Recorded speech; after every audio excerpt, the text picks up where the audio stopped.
Oke, kalau kemarin kita sudah membahas tentang struktur tubuh manusia, yakni rangka dan sendi. Nah, selanjutnya kita akan membahas tentang otot. Nah, jadi sebelumnya kamu telah mempelajari tentang struktur dan macam-macam tulang penyusun rangka manusia. Nah, sekarang coba kamu pikirkan apakah tulang-tulang penyusun rangka tubuh manusia dapat digerakkan tanpa adanya bagian lainnya. Nah, agar dapat menjawab pertanyaan tersebut, simaklah pembahasan berikut ini. Nah, kali ini kita akan membahas tentang otot. Nah, jadi fungsi otot. Nah, tanpa otot, tulang dan sendi yang terdapat di tubuh tidak memiliki kekuatan untuk bergerak. Nah, jadi pengertian otot sendiri adalah penggerak bagian tubuh. Nah, sehingga otot disebut alat gerak aktif. Nah, hampir 35% dari bagian tubuh, hampir 35% dan 40% massa tubuh adalah jaringan otot. Nah, jadi hampir keseluruhan dari bagian tubuh kita ini adalah otot. Contohnya seperti gambar di atas ini. Nah, otot adalah jaringan yang terdapat berkontraksi menjadi lebih pendek. Proses kontraksi ini mengakibatkan bagian-bagian tubuhmu bergerak. Pada kontraksi ini diperlukan juga namanya energi. Nah, cobalah perhatikan, setiap saat selalu ada gerakan yang terjadi di tubuhmu. Gerakan tersebut terjadi karena adanya kerja dari otot. Nah, sekarang kita masuk kepada sesi mengamati diameter otot. Nah, alat-alat yang perlu kalian sediakan adalah alat tulis, kemudian kertas untuk mencatat, kemudian meteran yang biasa digunakan untuk penjahit.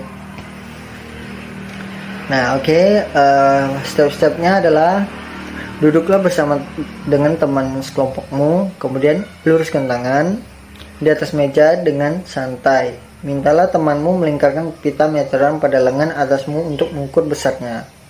Nah, jadi otot bagian lengan atas ini diukur besarnya pada saat diluruskan dengan santai. Kemudian catat hasil pada tabel. Lakukan pengukuran dengan tepat ya, agar dapat mendapatkan hasil yang sempurna. Kemudian kepalkan tanganmu. Selanjutnya bengkokkan tanganmu ke atas dan ukur kembali lengan atasmu. Lakukan pengukuran dengan tepat dengan langkah yang kedua. Catatlah hasil pada tabel. Lakukan pengukuran dengan cermat dan teliti agar kamu dapat memperoleh hasil yang tepat. Nah, kalau sudah kalian ukur kedua sikap tadi yang diluruskan dan dikepal dan dilengkung ini, adakah perubahan diameter otot lengan atas saat diluruskan dan dibengkokkan? Nah, setelah melakukan aktivitas tadi, kamu dapat mengetahui bahwa diameter otot lengan kamu dapat membesar dan mengecil ketika meluruskan dan membengkokkan tangan. Diameter lengan kamu membesar karena otot lengan kamu dalam keadaan kontraksi. Nah, pada saat melakukan kontraksi, otot akan memadat dan memendek. Nah, sehingga pada saat diukur, diameter otot akan membesar. Nah, sebaliknya, pada saat otot dalam keadaan relaksasi atau santai tadi seperti yang diluruskan, otot akan memanjang, sehingga pada saat diukur diameter otot akan mengecil. Nah, contohnya itu, perhatikan gambar di atas. Nah, yang pertama adalah otot bisep kontraksi saat otot melakukan kontraksi pada saat mengepalkan tangan dan melengkung ke atas. Kemudian ada otot bisep relaksasi pada saat otot diluruskan dan keadaan relaksasi atau santai. Oke, sekarang kita masuk kepada pembagian dua jenis otot. Nah, jadi pembagian dua jenis otot ini terbagi menjadi dua, yakni otot yang dapat dikendalikan secara sadar dan tidak sadar. Nah, jadi otot yang bekerja di bawah kesadaran adalah otot yang kerjanya dapat kamu kendalikan. Nah, prinsip kerja otot ini adalah dapat dikendalikan. Artinya kamu dapat mengendalikan apakah harus menggerakkan atau tidak. Nah, sebagai contoh dari kerja otot-otot pada saat kamu makan, menulis, berlari, serta aktivitas-aktivitas lainnya yang kamu lakukan secara sadar. Nah, selain otot yang bekerja di bawah kesadaran, kemudian ada juga otot yang bekerja di luar kesadaran. Otot yang bekerja di luar kesadaran adalah otot yang tidak dapat kamu kendalikan. Prinsip kerja otot ini tidak dapat dikendalikan, artinya kamu tidak dapat mengendalikan apakah harus menggerakkan atau tidak, seperti otot tadi. Nah, otot-otot tersebut sepanjang hari, sepanjang hidup, bekerja, sepanjang umur kamu, bekerja, bergerak, ototnya itu di luar kesadaran kamu. Nah, contoh dari aktivitas otot-otot yang tidak dapat dikendalikan itu, contohnya itu seperti aktivitas jantung untuk selalu memompa darah ke seluruh tubuh. Nah, kalau jantung tidak memompa ke seluruh tubuh, kalian akan mati. Nah, aktivitas otot-otot lambung untuk mencerna makanan secara mekanik. Nah, jadi lambung itu setiap hari sepanjang kalian hidup, baik kalian mau tidur ataupun bangun, itu otot-otot lambung itu selalu mencerna makanan apa yang kalian makan. Nah, sekarang kamu telah mengetahui prinsip kerja dari otot. Kamu harus banyak bersyukur kepada Tuhan, karena Tuhan telah menciptakan otot-otot tersebut sehingga seluruh aktivitas tubuh dapat bekerja terus tanpa harus kamu kendalikan.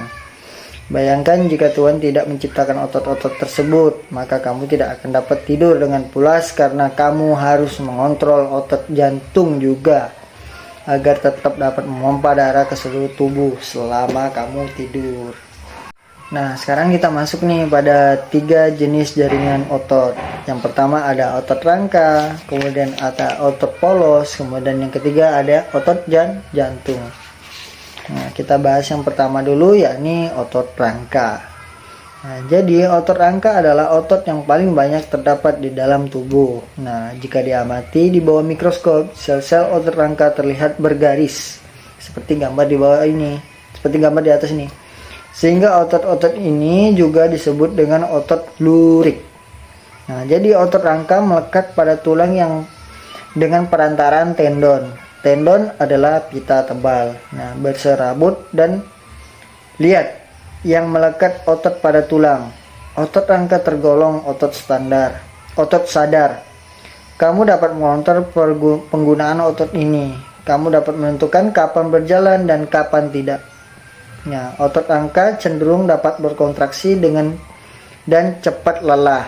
Agar kamu mengetahui posisi otot rangka yang melekat pada tendon, perhatikan gambar di atas. Nah, sekarang kita masuk ke jenis yang kedua, yakni otot polos. Nah, jadi otot polos terdapat pada dinding lambung, usus halus atau rahim, kantung empedu, dan pembuluh darah. Nah, otot polos berkontraksi dan berelaksasi dengan lambat. Nah, otot ini berbentuk gelendong serta memiliki sebuah inti pada tiap selnya. Berdasarkan cara kerjanya, otot polos tergolong dalam otot yang tidak sadar. Jadi otot polos tidak bisa dikendalikan dengan sadar. Nah, sekarang kita masuk kepada otot jantung. Nah, jadi otot jantung hanya ditemukan di jantung. Nah, otot jantung mempunyai garis-garis seperti otot rangka. Sebaliknya, cara kerja otot jantung mirip otot polos karena tergolong otot tidak sadar. Otot jantung berkontraksi sekitar 7 kali per menit. Jadi setiap menitnya itu otot jantung itu bekerja sebanyak 70 kali sepanjang hari selama hidupmu.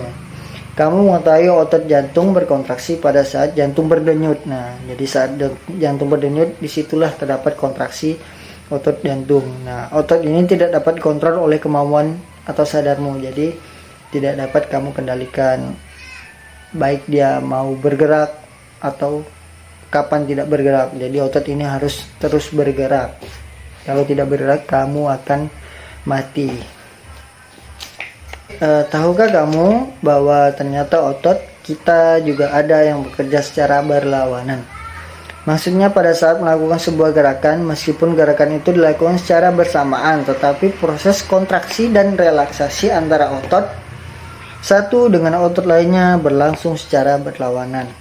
Nah, agar kamu lebih memahami maksud dari pernyataan di atas, cobalah kamu simak gambar di atas ini. Nah, ini ada gambar otot biceps berkontraksi. Nah, jadi saat tangan kamu mengepal dan melengkung gini, otot atasnya akan berkontraksi dan otot triceps relaksasi yang ada di bawah di sini. Nah, jadi otot yang di bawah sini melakukan relaksasi, sedangkan otot yang di atas yang sedang melakukan kontraksi. Nah, kemudian pada saat relaksasi, otot di atas akan melakukan sebaliknya, yakni relaksasi, dan otot yang di bawah akan melakukan kontraksi dan membesar. Nah, jadi saling berlawanan begitu. Nah, jadi itu adalah mekanisme kerja dari otot bicep dan otot tricep. Oke, baik. Saya kira itu saja penjelasan dari saya tentang materi otot pada hari ini. Saya mohon maaf yang sebesar-besarnya apabila ada kekurangan dan kesalahan dalam menjelaskan. Nah, saya akhiri, wabillahi taufiq wal hidayah. Wassalamualaikum warahmatullahi wabarakatuh. Tetap jaga kesehatan, selalu cuci tangan, dan tetap patuhi protokol kesehatan. Sekian dan terima kasih.